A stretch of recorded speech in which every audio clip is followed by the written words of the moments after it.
pass it to whoever's speaking. Yeah, so I'm Janice. I'm in Team Cool. Just a little bit about myself, actually. I transferred in my sophomore year, so I'm actually like technically 1 year late to this school. But my team is the one who did the first film with the bodega cat. My team members are sitting right over there, Charles, Samuel, John, and Keiko. So speaking about like the process of making the film, we first just like stuck with the idea of a bodega cat when we like thought about the prompt of like the New York City like kind of like mascots really. And then after that we just kind of built up on it. Like each of us took lead roles in certain things. Like John took lead role in like the character design for the animals, so she did all of like the designs for like the dog and the cats, and I took more of a role for managing everything. Like I like gave people jobs to do and whatnot. And near the end of it, we all took in a job of animating like our final parts of the animatic. I'm Carol. I'm the team leader for the Team Rats, and we did the last film with the rat chase.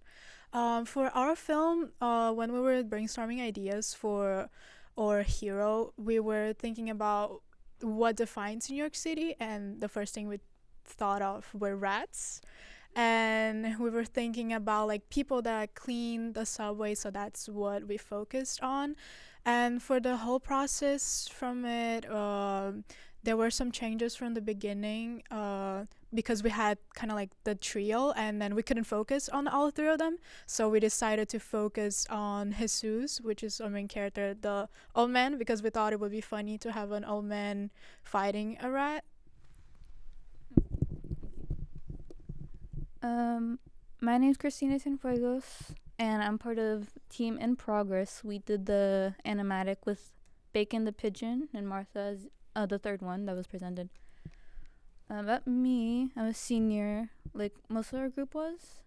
And to go with the prompt that we had for the animatics of like unknown heroes in New York City, we wanted to display a few heroes, like the one helping the person with the baby carriage, and like other stuff looked like that was shown in the film. And then at the end have Bacon in the end help Martha, so it kind of like goes all around. Initially we just had the idea of like spotlighting heroes, but then we added the framing device of like the whole romantic like love story in the back to kind of like hook people, have interest in that kind of thing. And most of the backgrounds that you saw were actually made in 3D by one of our artists, Julian over there. So we had those, and yeah, almost everyone in our group contributed really well to the project, and yeah. Hi, I'm Jordan, and I'm from Team AT1. My team over there, Karen and Maria, Amanda. Unfortunately, Ula and Bex and Dia couldn't make it today. And we did the second film, which was for the library. So for Unsung Heroes, we wanted to bring awareness to all the great things that libraries do for the community. So a few of our team members went out to libraries and interviewed all the people at the library, and we thought that this interview was the strongest and got across our message the most. So we decided to take it all the way to the end. It was a very funny interview. Yes. It's also the most entertaining. I'll just go down the line and ask a question about each film, if that's okay. Bodega Cat had a lot of color in it. I mean, it was really beautifully illustrated, and there was like a whole sort of color story happening at the same time as the narrative story. Can you talk a little bit about color choices and how you developed the look? Yeah, so a lot of that credit would go to like our lead like designers. So Keiko and John did the designs for the characters, like, and the backgrounds especially were all Keiko, so those were really like good. And they all follow the same kind of pattern of like really soft colors to make sure like it gives off like an inviting feeling. And we kept the design like like lineless, so I think that contributed to the fact that it was easier for us to actually finish the animatic in the end. But yeah, we split up the animatic into parts, so each of us took up each part. And since there was a lot of references for each of the characters and the backgrounds were all already done, it was actually really easy to put it all together at the end, which Charles did. Charles edited it all together. Nice. Yeah, it looked beautiful. Music plays a really key role in the interaction between the subway worker and the rat. At what point in the storytelling process did the idea of having a dance sequence come in, and sort of what was the iteration of that really funny set piece? So for the dance scene, we really wanted to have our film being a more comedic leaning film. So we're thinking about like our first thought with the dance was like maybe a dance battle will be funny, especially if it's a rat dancing and fighting against an old man. So we really thought that would be funny to do. And what was the last part again? So at what point in the process did you have that idea? Was it in the original idea, or did it kind of come as you began to tell the story? That was not in our original idea because initially we didn't have like the specifics. So when we actually started thinking about like what specifically could we do to make this film very entertaining for people. Was it hard to choose the song? I'm not sure because that was my other team. So I just kind of let them choose like whatever they wanted for their sequences and I added it, but I feel like it was not that hard, I guess. Yeah, that makes sense. Mayor Eric Adams really hates rats, so I think you should send this to him once it's finished, maybe like on a DVD or something, so he can watch it at home. The love story, Love is in the Air, revolves around a pigeon riding the subway, which is something that I've seen in real life. You have to believe me, I have seen. Has anybody else seen a pigeon ride the subway? All right, maybe it's not as rare as I thought. So they're smart birds. A pigeon, first of all, how did you get the pigeon to be so cute? So a lot of us did contribute to character design. Me, Sam from our group, and Mari and Mia. Those were the main ones. And Mia was actually the one mostly in charge of that. Our first design of Bacon, the biggest critique we got was like make his eyes bigger, just like to appeal to like kids, you know, like make cuter, like, you know, basically big eyes, small stature, basically that. Yeah. And that feedback on the character design, I think it came from Frank Rocco, who was one of our mentors that joined for one of the sessions. Frank, longtime animation director and character designer, he designed many of the original character designs for the 1980s Ninja Turtles series. And I would say, like, in the session that he and Adam, who's a producer from Sony, they came in hot with a lot of notes and thoughts, and they were always qualifying as like, oh, hey, you know, this is how it would be in a studio environment. What was it like to get that level of feedback? Was it tough? Was it constructive?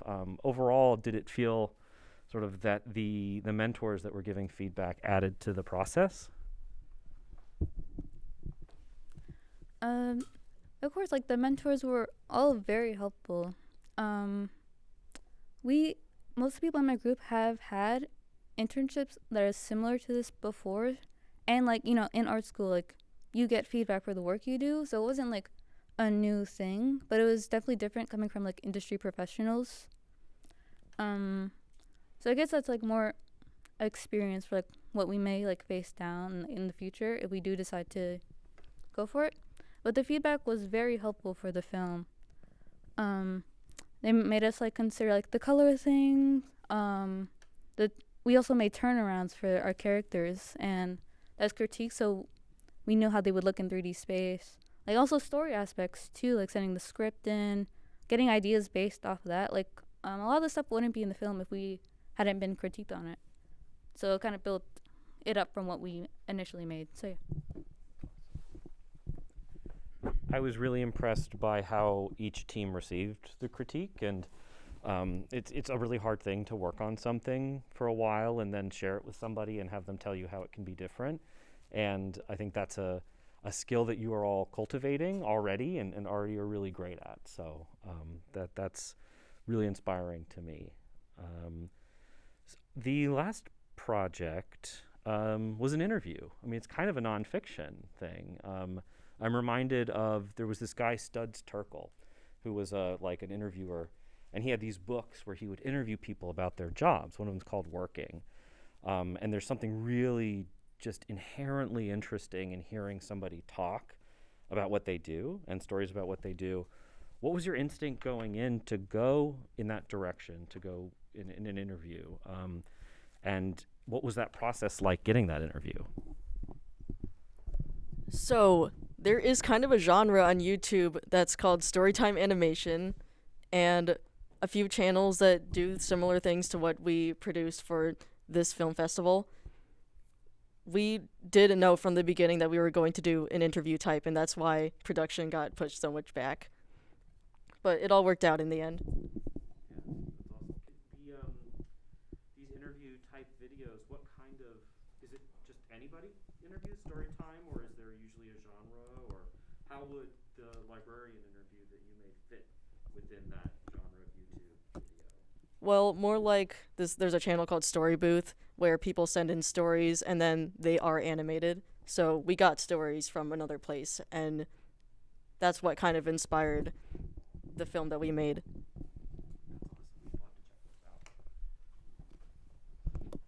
Just one more question. If everybody could just say what you're excited about for your next project, where you want to go from here. Are you all seniors? Just you. So you're graduating, and you have one more year or so left. What's the future look like? What are you planning? What are you excited about? And I have no idea is also a super valid answer. So. Yeah, well, I'm still a sophomore, so I still have quite a long time before I graduate. I'll probably just continue with my studies in animation. I'm not sure if I'll join the same internship again. I am kind of interested in doing it again though, because this experience definitely did teach me a lot about the process, and it was very enjoyable. So I think I will try next year, try to do another internship similar to this. My answer for this is a little bit of I don't know, but since I still have 1 year, I might do another internship because I really do enjoy working with other people and just kind of seeing different insights on the same thing, and I think that's it.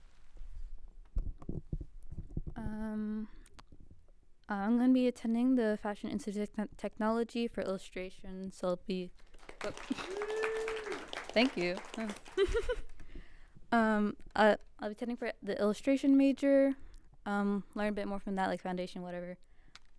Hopefully get more internships like these that'll help me out. And I kind of hope I get famous on the internet before I get a real job. So, My number one priority right now is my portfolio. I'm going to spend the entire summer working on that, and also doing these kind of internships. I really like these. Awesome. Are there any questions from the audience? Anybody have anything they'd like to ask? I'm going to bring this over, even though it doesn't make you louder. It's just for the camera. Okay. I have a couple questions. For the pigeon one,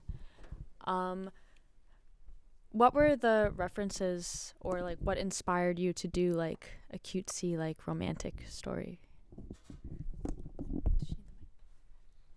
There we go. Bring the football back. We actually didn't think the kind of romantic angle first. Our first idea was actually just how animating just different heroes and different situations that you would see in New York. That's where the person helping the person with the baby came in, and the deli man helping Bacon. Just vague ideas, people helping people just strung together. But we thought but we got critiqued a narrative through line would be a lot better for that. So basically we just had a bunch of ideas down on a paper, and like we were really like, going through it, like racking our brains around it, and like the love story really just is in the interest of like all of the group members. It caught everyone's eye. That was like a really cute angle to go for what we wanted to do. Yeah. Any other questions? Okay. You got it. And then I guess I just had a similar question for the rat one. When you were doing like the dance sequence, I was hysterically laughing. I was cackling. What like references did you use for that, or like what other media like inspired like that sort of like showdown dance scene?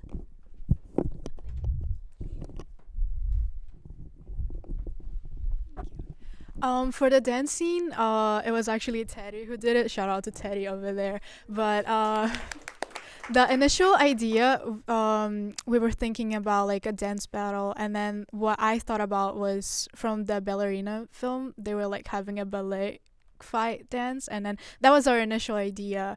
But then Teddy took over and then did that part, so I can't really speak much about that. If Teddy does want to talk about that.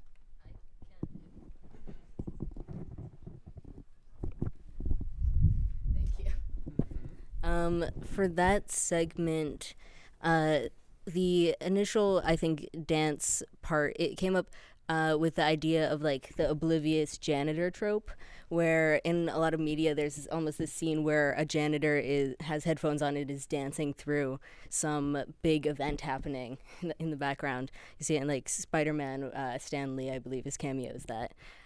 So that's where I think music came in as a big part, and when I got to actually developing that scene, since our main character Jesus is Latin American, I did a lot of research towards specific dances. Like the flamenco was a huge inspiration.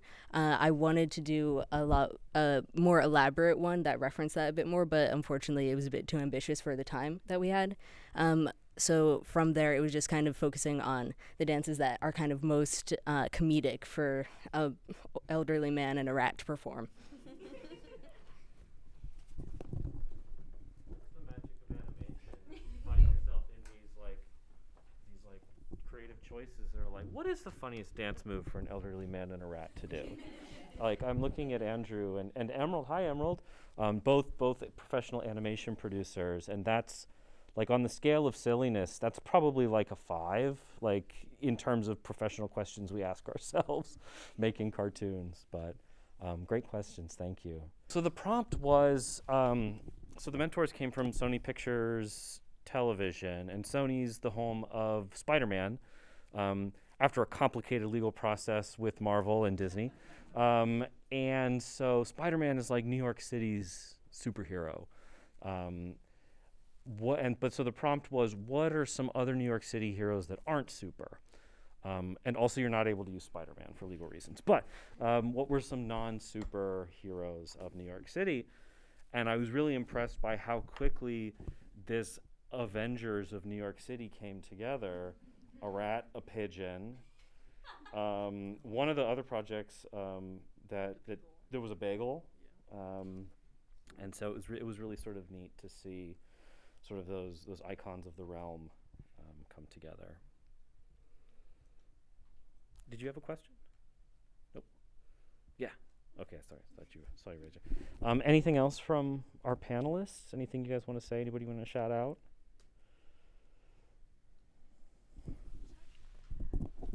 I just really wanted to shout out my team because our whole entire team was made of juniors, and at the same time we had another animation project to do, and they were all due at the same week, so we had a huge crunch on that.